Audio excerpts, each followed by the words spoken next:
Sister never imagined I owned the mansion she bragged about buying. When she declared, "I'm hosting my wedding here," I revealed the truth and turned the day upside down.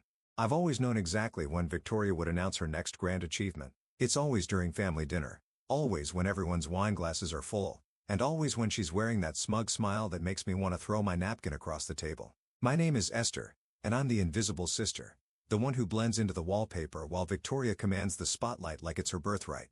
Tonight is no different, except that this time, I'm the one holding on to a secret that could shatter her perfect world. "I have the most incredible news," Victoria announces, tapping her wine glass with her perfectly manicured nail.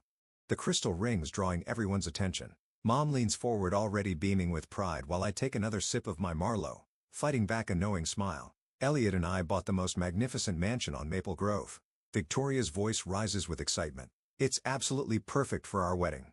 The grand staircase, the chandelier in the foyer, the garden pavilion, it's like something out of a fairy tale." I nearly choke on my wine. The mansion on Maple Grove. My mansion on Maple Grove. "Oh, darling. That's wonderful," Mom exclaims, reaching across the table to squeeze Victoria's hand. "I always knew you'd end up somewhere spectacular." "Didn't I say that, Esther?" "You certainly did," I reply, keeping my voice steady. "Every chance you got." "Show them the photos, honey," Elliot says, his arm draped around Victoria's shoulders. He's exactly the kind of man everyone expected Victoria to land: wealthy, polished, and completely wrapped around her finger. Victoria pulls out her phone, swiping through photos I recognize all too well. "Look at these marble countertops and the original hardwood floors. The previous owner maintained everything beautifully." "That they did," I murmur, thinking about the countless hours I'd spent researching restoration companies and historical preservation techniques. "Esther, you'll help with the wedding planning, won't you?" Victoria asks, though it's not really a question. "You're so good with details." "Of course," I say, catching Jonah's eye across the table. He's the only one who knows the truth, and I can see him struggling to keep a straight face. "We're thinking June," Victoria continues. "The gardens will be in full bloom in June?" I interrupt, my heart racing.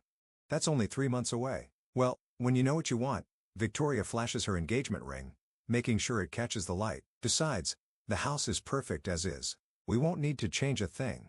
Jonah coughs deliberately. "Not even check with the owner first?" Victoria's perfectly shaped eyebrows furrow. "We are the owners, silly. The papers are being finalized next week." I grip my napkin under the table, my knuckles turning white. If she only knew that I'd signed those papers 6 months ago, that every inch of that mansion belongs to me. "A toast," Mom declares, raising her glass, "to Victoria and Elliot and their beautiful new home." Everyone raises their glasses except Jonah, who watches me with concern. I lift mine slowly, the weight of my secret pressing down on my shoulders. "Actually," Victoria adds, "I was thinking Esther could help with the catering arrangements. You're so good at staying within a budget." And there it is, another subtle dig, another reminder of my place in her shadow. I feel something shift inside me, like a lock finally breaking. "I'd love to help," I say, my voice dripping with honey. "After all, I know that house better than anyone." Victoria laughs, dismissing my comment entirely. "Oh, please, you've only been there once with me last week." If she only knew about the nights I spent walking through those rooms, planning renovations, imagining a life where I finally step out of her shadow. But soon she would. Soon everyone would. "More wine?" Jonah offers, breaking the tension. As conversation flows around me, I catch fragments of Victoria's wedding plans, each more elaborate than the last. She's already talking about where to place the champagne fountain, which walls to drape with silk, how to transform my carefully restored dining room into her vision of wedding perfection.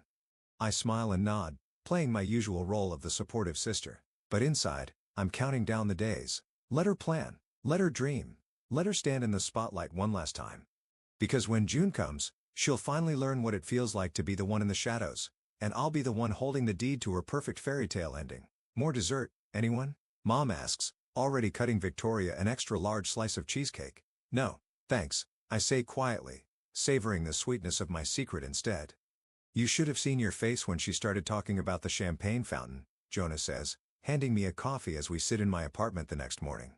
"I thought you were going to explode." I almost did. I curl up in my favorite armchair watching the steam rise from my cup.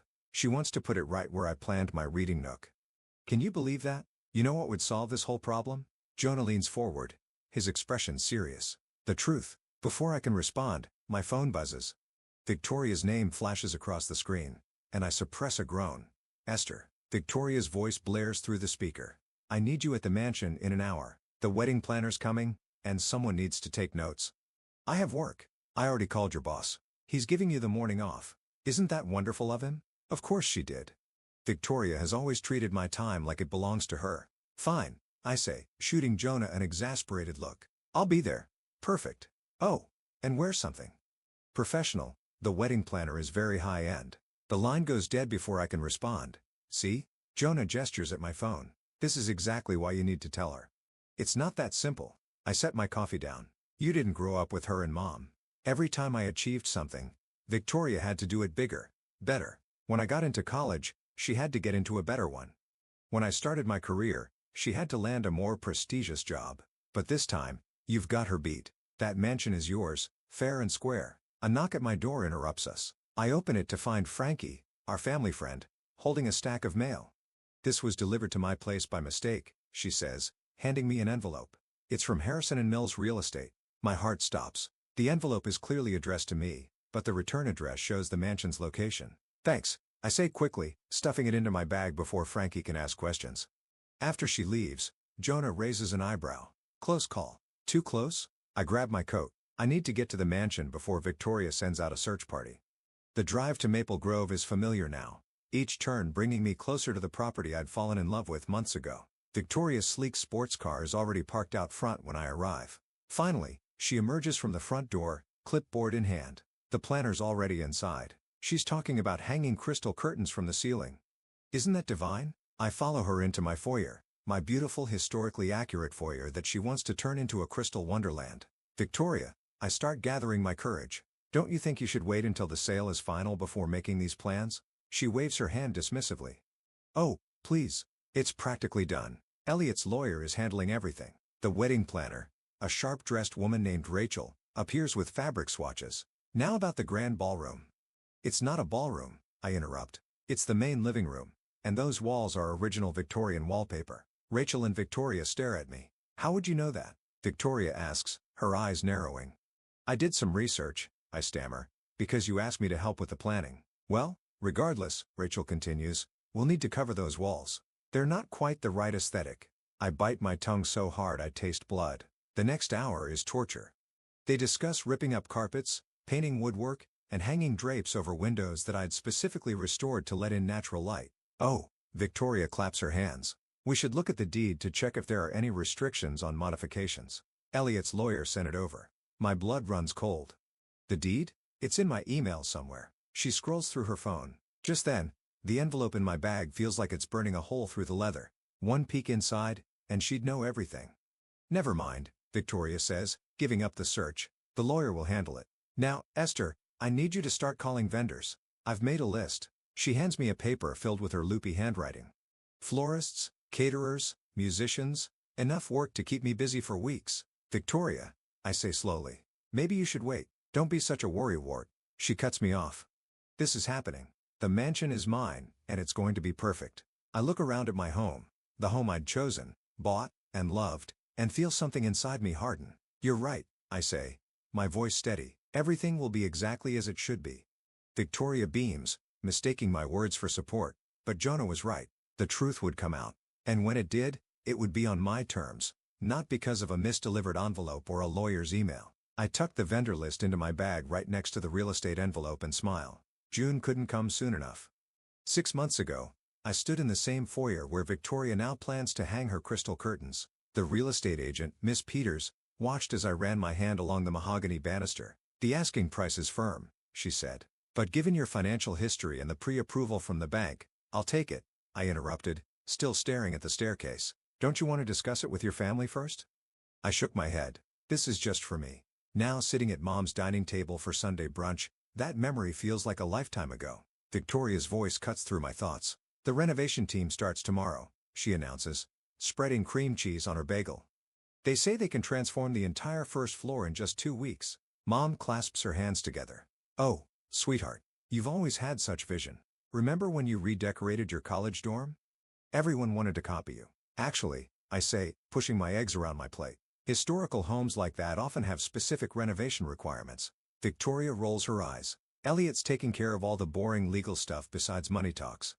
Speaking of money, Mom beams. Victoria just got another promotion at work, Senior VP of Marketing. That's wonderful, I managed to say, though the words taste bitter. When did this happen? Last week, Victoria preens. I would have mentioned it at dinner, but I was too excited about the mansion. Of course she was. My sister's life is a carefully orchestrated series of achievements, each one timed for maximum impact. Esther. Mom turns to me, her smile dimming slightly. How's your job going? Still at that little publishing house? Before I can answer, my phone buzzes. It's Jonah. Sorry, I say, standing up. I need to take this. I step onto the back porch, grateful for the escape. Your timing is perfect. That bad? Jonah asks. Listen, I just drove by the mansion. There's a whole construction crew outside. My stomach drops. What? They're unloading equipment. Look serious. She can't do this, I whisper, pacing the porch. Those papers aren't even signed yet. Then stop her, Jonah says firmly. Go over there right now, and the sliding door opens behind me, and I quickly end the call. Rosalind, my cousin, steps out. You okay? She asks, closing the door. You look like you were about to explode in there. I'm fine. No, you're not. Rosalind leans against the railing. I heard Victoria talking to Mom earlier. She said you're just jealous because you could never afford a place like that. My laugh comes out harsh. Did she now? There's something you're not telling us, isn't there? Inside, I can hear Victoria's voice rising with excitement as she describes her plans for my home. My home. You know what the funny thing is? I say quietly. I didn't buy that mansion to prove anything. I bought it because the first time I walked in, it felt like somewhere I could finally be myself, somewhere without Victoria's shadow. Rosalind's eyes widen. Wait, are you saying the sliding door opens again? There you are. Victoria interrupts. Esther, I need you to come to the mansion this afternoon. The florist is bringing samples, and someone needs to sign for them. Can't Elliot do it? He's in meetings all day. Come on, you're not doing anything important. I feel Rosalind tense beside me, but I force a smile. Sure, Victoria. Whatever you need. After she disappears back inside, Rosalind grabs my arm. You have to tell them. I will, I say, watching through the window as Mom hangs on Victoria's every word, but not yet. Back inside Victoria's holding court, the wedding will be the social event of the season. Everyone who's anyone will be there. I'm so proud of you, Mom says, tears in her eyes. You've accomplished so much. I think about the deed locked in my safe at home, about the months I spent working overtime and living on ramen to save for the down payment, about all the dreams I had for that house. Oh, Esther, Victoria calls out. While you're at the mansion later, can you let the construction crew in? They need to start removing that awful wallpaper. Something inside me snaps. No. The room goes quiet. Excuse me. Victoria's smile freezes. I said no. I stand up straighter. I have plans this afternoon, but find someone else to be your doormat, Victoria. I'm done. I grab my purse and walk out, ignoring Mom's shocked gasp and Victoria's sputtering. As I drive away, my phone lights up with angry messages, but for the first time in years, I feel light. Let 'em wonder. Let 'em worry. In less than 3 months, they'll understand exactly why I finally said no. The sound of power tools greets me as I pull up to the mansion the next morning. My hands shake as I watch workers carrying out pieces of original crown molding, my crown molding, and tossing them into a dumpster. Stop. I jump out of my car. What are you doing? A foreman approaches, clipboard in hand. Following the renovation plans. Ma'am, are you with the wedding party? Before I can answer, Victoria's voice rings out from the front door. Esther, what are you doing here? She's wearing a hard hat like it's a fashion accessory, complete with a pink bow stuck to the side. I was driving by and saw them destroying the house. I say, trying to keep my voice steady. Destroying? Victoria laughs. We're improving it. Wait until you see what we're doing with the library. My heart stops. The library? I follow her inside. Past workers carrying paint cans and drop cloths. The library, my favorite room, with its floor-to-ceiling bookshelves and reading window, has been gutted. The shelves are gone, leaving ghost rectangles on the walls. We're turning it into the gift room, Victoria explains, gesturing grandly. The shelves were so stuffy and old-fashioned. Elliot agrees this will be much more practical. Where? I swallow hard. Where are the shelves? Oh, in the dumpster, I suppose. They were just cheap wood anyway. Those cheap shelves were hand-carved oak from 1892. I'd spent weeks researching their history. Victoria, I managed through clenched teeth. You can't just, oh, she claps her hands. While you're here, I need your opinion on something. The workers found this weird old document behind one of the shelves. It looks important, but it's so dusty. She leads me to a side table where a framed piece of paper sits. My blood runs cold. It's the original deed to the house dated 1890. I'd been looking for it everywhere. We should probably throw it out, Victoria muses. reaching for it. No. I snatch it away. It's historically significant. I'll take it. Victoria shrugs. Whatever. Oh, did you hear? Elliot's parents are flying in next week to see the house. I told them all about the improvements we're making. A crash from upstairs makes us both jump. What was that? I asked, already running toward the stairs. Probably just the crew removing those ugly stained glass windows in the master bedroom. Victoria calls after me. We're replacing them with modern ones. I freeze mid-step. Those windows were what made me fall in love with the house in the first place. The way the morning sun painted rainbow patterns across the floor. Victoria. Elliot's voice booms from the front door. The contractor needs to discuss the budget. I peek over the railing to watch their interaction. Budget? Victoria's voice rises. What do you mean? Daddy said he'd cover everything. Well, these changes are exceeding even his expectations, Elliot says, looking uncomfortable. Maybe we should scale back some of the renovations until after the wedding. Scale back? Victoria stamps her foot. This is my perfect day we're talking about. I won't compromise. Our perfect day, Elliot corrects quietly. From my hidden spot on the stairs, I watch Rosalind slip in through the front door, probably looking for me after our conversation yesterday. She hangs back listening. The house needs to be perfect, Victoria insists. I won't have people thinking we can't afford the best, especially not my sister. What does Esther have to do with this? Victoria laughs sharply.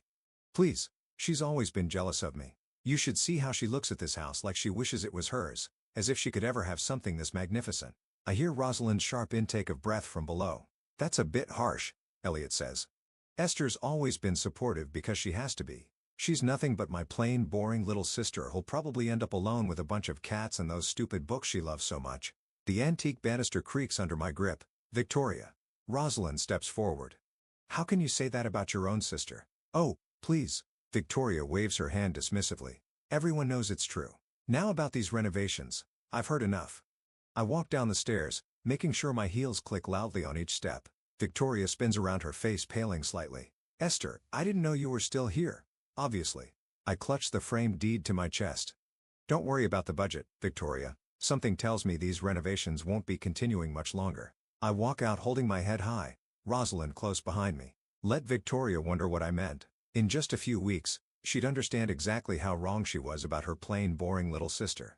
Behind us, I hear Elliot ask, what did she mean by that? Victoria's response is lost in the sound of another crash upstairs, like the house itself is protesting its destruction. She's destroying everything. I tell Jonah as we sit in his living room that evening. The rescued deed sits on his coffee table between us. Those windows, the shelves, everything that made the house special. Then it's time. Jonah leans forward. The wedding's in 2 weeks. How long are you gonna wait? Before I can answer, my phone rings. Victoria's face appears on the screen. Ignore it, Jonah advises. I shake my head and answer. Hello? Finally? Victoria's voice is shrill. I've been calling for hours. Listen, there's been a tiny problem with the wedding plans. What kind of problem? Elliot's lawyer says there's some issue with the house paperwork. Something about the deed being unclear. Anyway, I need you to call the real estate office first thing tomorrow and sort it out. I catch Jonah's eye. He mouths, tell her. Victoria, I start.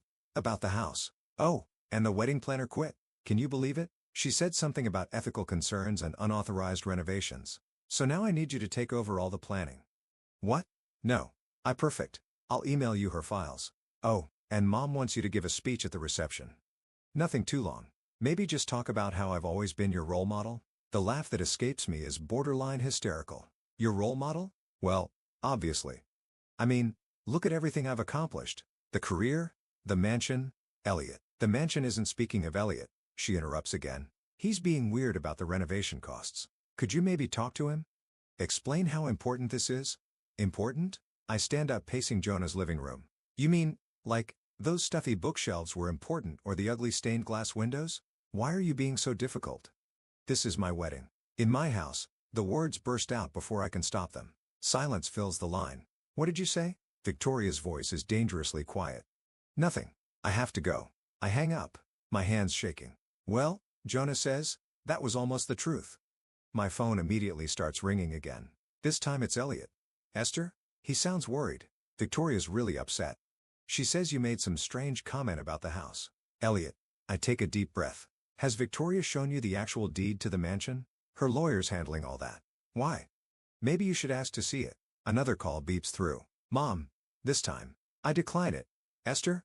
Elliot says slowly. Is there something I should know? Before I can respond, I hear